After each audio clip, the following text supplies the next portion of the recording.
എനിക്ക് സ്തുതിയായിരിക്കട്ടെ. 2 സാമുവേൽ 2-ാം അധ്യായം. ദാവീദ് അഭിഷിക്തൻ. ദാവീദ് കർത്താവിനോട് ആരാഞ്ഞു, യൂദായിലെ ഏതെങ്കിലും നഗരത്തിലേക്ക് ഞാൻ പോകണമോ? പോകൂ, കർത്താവ് മറുപടി നൽകി. ദാവീദ് വീണ്ടും ചോദിച്ചു, ഏത് നഗരത്തിലേക്കാണ് പോകേണ്ടത്? ഹെബ്രോനിലേക്ക്, അവിടുന്ന് അരുളിച്ചെയ്തു. ദാവീദ് അങ്ങോട്ട് പോയി. ജസ്രയേൽക്കാരി അഹിനോവാമും കാർമെൽക്കാരൻ നാബാലിന്റെ വിധവ അബിഗായിൽ എന്നീ 2 ഭാര്യമാരും അവനോടൊപ്പം ഉണ്ടായിരുന്നു. അവൻ തന്റെ ആളുകളെയും സകുടുംബം കൊണ്ടുപോയി. അവർ ഹെബ്രോനിന്റെ ചുറ്റുമുള്ള പട്ടണങ്ങളിൽ പാർത്തു. യൂദായിലെ ജനങ്ങൾ വന്ന് ദാവീദിനെ തങ്ങളുടെ രാജാവായി അഭിഷേകം ചെയ്തു. യാബേഷ് ഗിലെയാദിലെ ആളുകളാണ് സാവൂളിനെ സംസ്കരിച്ചതെന്ന് അവർ ദാവീദിനോട് പറഞ്ഞു. അപ്പോൾ ദാവീദ് ദൂതന്മാരെ അയച്ച് യാബേഷ് ഗിലെയാദിലെ ആളുകളോട് പറഞ്ഞു, കർത്താവ് നിങ്ങളെ അനുഗ്രഹിക്കട്ടെ. നിങ്ങളുടെ രാജാവായ സാവൂളിന്റെ ശവസംസ്കാരം നടത്തി അവനോട് നിങ്ങൾ ഇത്രയും ദയ കാണിച്ചിരിക്കുന്നുവല്ലോ. കർത്താവ് നിങ്ങളോട് ദയയും വിശ്വസ്തതയും കാണിക്കുമാറാകട്ടെ. നിങ്ങൾ ഇത് ചെയ്തതുകൊണ്ട് ഞാനും നിങ്ങളോട് ദയ കാണിക്കും. നിങ്ങളുടെ കരങ്ങൾ ശക്തമായിരിക്കട്ടെ, ധീരന്മാരായിരിക്കുവിൻ. നിങ്ങളുടെ യജമാനനായ സാവൂൾ മരിച്ചു. യൂദാഭവനം തങ്ങളുടെ രാജാവായി എന്നെ അഭിഷേകം ചെയ്തിരിക്കുന്നു. നേറിന്റെ മകനും സാവൂളിന്റെ സൈന്യാധിപനുമായ അബ്നേർ സാവൂളിന്റെ മകൻ ഇഷ്ബോശെത്തിനെ മഹനയീമിലേക്ക് കൂട്ടിക്കൊണ്ടുപോയിരുന്നു.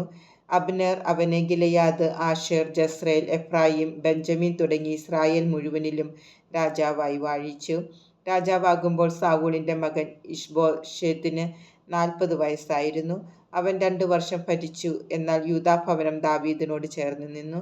ദാവീദ് യൂദാഭവനത്തിൽ രാജാവായി ഹെബ്രോനിൽ 7 വർഷവും 6 മാസവും ഭരിച്ചു. നേറിന്റെ മകൻ അബ്നേറും സാവൂളിന്റെ മകനായ ഇഷ്ബോശെത്തിന്റെ ദാസന്മാരും മഹനയീമിൽ നിന്ന് ഗിബെയോനിലേക്ക് പോയി. സെരൂയയുടെ മകൻ യോവാബും ദാവീദിന്റെ ഭൃത്യന്മാരും ഗിബെയോനിലെ കുളത്തിനരികെ വച്ച് അവരെ കണ്ടുമുട്ടി.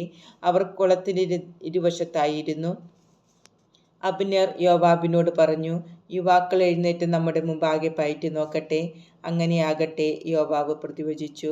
സാവൂളിന്റെ മകൻ ഇഷ്ബോശെത്തിന്റെ ഭാഗത്ത് നിന്ന് ബെഞ്ചമിൻ ഗോത്രത്തിൽപ്പെട്ട 12 പേർ എഴുന്നേറ്റ് ദാവീദിന്റെ ഭൃത്യന്മാരിൽ 12 പേരുമായി ഏറ്റുമുട്ടി. ഓരോരുത്തരും എതിരാളിയെ തലയ്ക്ക് പിടിച്ച് അവന്റെ പള്ളയ്ക്ക് വാൾ കുത്തിയിറക്കി. അങ്ങനെ അവരെല്ലാം ഒരുമിച്ച് മരിച്ചു വീണു. അതുകൊണ്ട് ഗിബെയോനിലെ ആ സ്ഥലത്തിന് ഹെൽക്കത്ത് ഹസൂറീം എന്ന് പേരുണ്ടായി. അന്നത്തെ യുദ്ധം അത്യുഗ്രമായിരുന്നു. ദാവീദിന്റെ ഭൃത്യന്മാരുടെ മുമ്പിൽ അബ്നേറും ഇസ്രായേൽക്കാരും തോറ്റോടി. യോവാബ്, അബിഷായി, അസഹേൽ ഇങ്ങനെ സെരൂയയുടെ 3 പുത്രന്മാരും അവിടെയുണ്ടായിരുന്നു. അസഹേൽ കാട്ടുമാനിനെ പോലെ ശീഘ്രഗാമിയായിരുന്നു. അസഹേൽ ഇടം വലം തിരിയാതെ അബ്നേറിനെ പിന്തുടർന്നു. അബ്നേർ പിറകോട്ട് തിരിഞ്ഞു ചോദിച്ചു, ഇത് നീയോ അസഹേലേ? അതെ, ഞാൻ തന്നെ, അവൻ പറഞ്ഞു. അബ്നേർ അവനോട് പറഞ്ഞു, നീ വലത്തോട്ടോ ഇടത്തോട്ടോ തിരിഞ്ഞ് യോദ്ധാക്കളിൽ ആരെയെങ്കിലും കൊള്ളയടിച്ചു കൊള്ളുക. എന്നാൽ അസഹേൽ പിന്മാറാതെ അവനെ പിന്തുടർന്നു.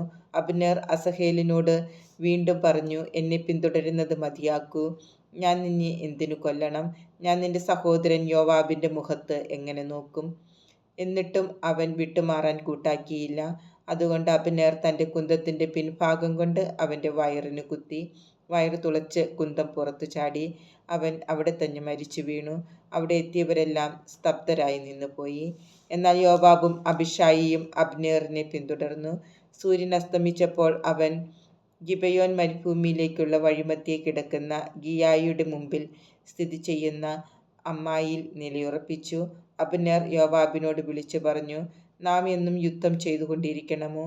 അവസാനം കൈപ്പേറിയതായിരിക്കുമെന്ന് നിനക്കറിഞ്ഞുകൂടെ? സഹോദരന്മാരെ അനുധാവനം ചെയ്യരുതെന്ന് നിന്റെ ആൾക്കാരോട് ആജ്ഞാപിക്കാൻ ഇനി വൈകണമോ? യോവാബ് മറുപടി നൽകി, നീ ഇത് പറയാതിരുന്നെങ്കിൽ എൻ്റെ ആൾക്കാർ നാളെ രാവിലെ വരെ നിങ്ങളെ പിന്തുടരുമായിരുന്നെന്ന് ജീവനുള്ള ദൈവത്തെക്കൊണ്ട് ഞാൻ സത്യം ചെയ്യുന്നു. അങ്ങനെ യോവാബ് കാഹളമൂതി ആളുകൾ നിന്നു. അവർ പിന്നെ ഇസ്രായേൽക്കാരെ അനുധാവനം ചെയ്യുകയോ അവരോട് പൊരുതുകയോ ചെയ്തില്ല. അബ്നേറും അവന്റെ ആളുകളും അന്ന് രാത്രി മുഴുവൻ ആരാബ വഴി നടന്നു. അവർ ജോർദാൻ കടന്ന് പിറ്റേ ദിവസം ഉച്ചവരെ യാത്ര ചെയ്ത് മഹനയീമിലെത്തി. അബ്നേറിനെ പിന്തുടരുന്നത് മതിയാക്കി യോവാബ് തിരിച്ചു പോന്നു. അവൻ തൻ്റെ ആളുകളെയെല്ലാം ഒരുമിച്ച് കൂട്ടിയപ്പോൾ അസഹേലിനെ കൂടാതെ ദാവീദിൻ്റെ ഭൃത്യന്മാരിൽ 19 പേർ കുറവുണ്ടായിരുന്നു. ദാവീദിൻ്റെ സേവകരാകട്ടെ അബ്നേറിൻ്റെ ആളുകളായ ബെഞ്ചമിൻ ഗോത്രക്കാരിൽ 360 പേരെ വധിച്ചിരുന്നു. അവർ അസഹേലിനെ ബെത്ലഹേമിൽ അവൻ്റെ പിതാവിൻ്റെ കല്ലറയിൽ അടക്കം ചെയ്തു. യോവാബും ആളുകളും രാത്രി മുഴുവൻ നടന്ന് നേരം പുലർന്നപ്പോൾ ഹെബ്രോനിലെത്തി.